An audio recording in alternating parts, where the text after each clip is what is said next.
আচ্ছা, সবাই ছেড়ে যাওয়ার সময় এটা কেন বলে যে ভালো থেকো? বলে দিলেই তো পারো, এবার তুমি মরতে পারো। ছেড়ে গেলে যদি সে ভালো থাকে তাহলে ছেড়ে দাও, কারণ ভালো রাখার নামই তো ভালোবাসা। তোর সুখের জন্যই আমি তোর সাথে কথা বলা বন্ধ করে দিয়েছি। কখনো এটা ভাবিস না যে আমি অন্য কাউকে পেয়ে গেছি। তুমি আমার ছিল না, অথচ আমি তোমাকে হারানোর ভয় পাইতাম।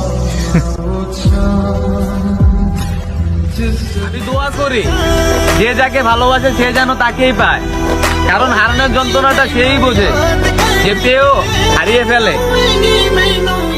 না আগে কইবা না, তোমার এই ভালোবাসার আশায় আমার ভালো থাকাটাই আর হইল না। সবশেষে আমিও মেনে নিলাম আমি কারো যোগ্য না।